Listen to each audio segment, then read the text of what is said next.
name is Celicia. I am the owner of Kaleidoscope Palace, and we are back with another episode of Palace Palaver, where I share things that I'm working on, things that I think are interesting, or things that I just are near and dear to my heart that I want to share. Today I have a bit of writing for you that I wrote with thoughts about patience and surrendering to divine planning in mind. As always, you are more than welcome to share your thoughts down below. Alright, welcome home. I'm going to get right into it. I have a tendency to hold myself to incredibly high standards. And while some might say that it breeds excellency, for a while it's just bred anxiety and stress. It's amazing and deeply satisfying to meet that standard, but it makes my mistakes and humanness that much more difficult to recover from. As a result, it's been a very intricate process in me learning how to forgive myself. Some of this stems from relying on myself when others have disappointed me in the past. While this can be a beautiful place of resilience and self-love, the shadow of it is that when I fail to meet my own expectations, I feel doubly disappointed. I don't like making excuses for why I didn't achieve something, but I am learning how to practice more grace with myself when I don't. I'm learning that it's okay to rest and that my self-worth isn't rooted in my productivity. I am still a beautiful person deserving of good love, thriving community, and deep compassion, even if the only thing I've accomplished in a week is waking up every day. In this age of internet fame, when everyone and everything presents as larger than life and perfect, the scrutiny has only had time to develop in its intensity. In the midst of such pressure comes patience. Sometimes new levels require new spaces and people and experiences, and this can be jarring because one minute you're the expert, the master, the guru, and the next you are again the novice, the student, the baby. The process of elevating in this constant flow between teacher and student is hard. Surrendering has had a central role in this journey. Surrendering to my body's needs when it conflicts with what I planned for, surrendering to time when it's moved quicker than I wanted it to, surrendering to abrupt change, surrendering to divine timing, order, and plans when I couldn't tell what was happening. How do you master your life when so much of it feels like it's out of your control? This is something I'm seeking to answer every day. So far, I've learned that patience will at least help you to reduce suffering. Patience with yourself, patience with others, patience with life and your aspirations, and trust. Trusting that divinity has your best interest at heart and your promises will meet you when you're ready. Please make no mistake. Those closest to me know that I am prone to struggling deeply with this, but I strive to perfect this art every day. Some of the expectations I held was actually rooted in people-pleasing, and it took me a really long time to accept this. Admitting that was vulnerable. Refusing to admit that left me feeling unsupported and resentful of circumstances that I could have never controlled. But as I'm growing and continuing to learn, I've gained some ground in this fight. 26-year-old me accepts me and holds a patience for me that is so much kinder to me than 17, 19, or even 22-year-old me was. The fruit of that labor is that my anxiety has become less frequent and less intense than it used to be. Life will often bring us points of decision. Some may call them crossroads. I'm currently between choices about my future. And the world is always in some new crisis that tries to convince me that there isn't time or available resources for what I desire.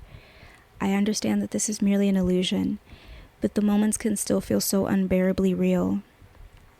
This week, I am grounding myself in the truth that there is always enough, that love, that God will always provide. I'm learning to practice that belief and patience with myself and continue to work towards the future I desire, despite what the circumstances appear to be. This, at its core, is the magic of manifestation, of faith, and I look forward to enjoying its fruits in due time. I think one thing that I want to highlight there is that working with this art of patience and surrendering, while it has improved things regarding, my battle with anxiety, the anxiety hasn't gone away.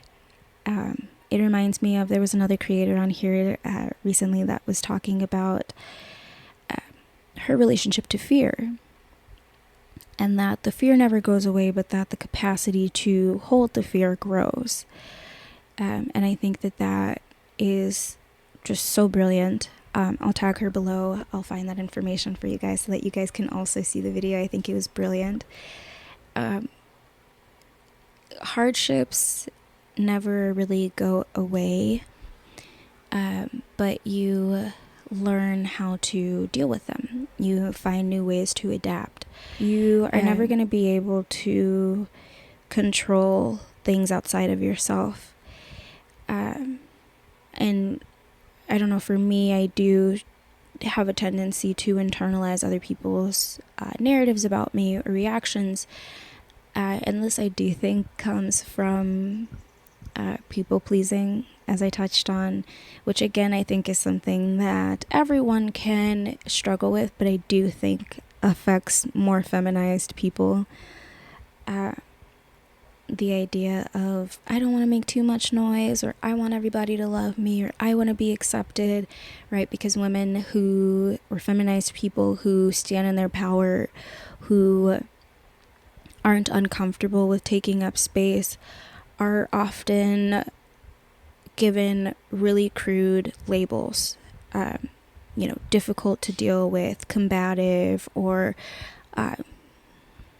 the B word, like there's so many different harsh narratives that come up around that. And for a long time, I do think I struggled with internalizing that. But as I'm learning to work with patience and surrendering to myself and to God's plan, I've learned also not to internalize those reactions because I'm never going to be able to control them. And why hold that expectation? Why burden myself with these things that don't benefit me, that don't add anything, that really just make me feel worse? Another thing that I want to touch on before we close out today is that, late stage capitalism is a thing. We're all struggling out here, right? Price of groceries is through the roof. And this idea around, there's not going to be enough time, or, that resource is unavailable. It's not. Like, there's nothing new under the sun. All these crises that we're seeing are all things that we've seen before. And people still made it. And so I'm standing in that truth, and I'm continuing to hold patience for myself, and I'm continuing to surrender to things even if I don't really understand where they're going. And I would just like to invite you all to join me in that as well. What are some ways that you can practice greater patience with yourself? Or what are some battles in your life that you are trying so hard to fight against that might really just require a little bit of surrendering from you? So please feel free to share your thoughts and comments down below. And I think that's all I have for you guys today. I look forward to seeing you again soon. Thanks.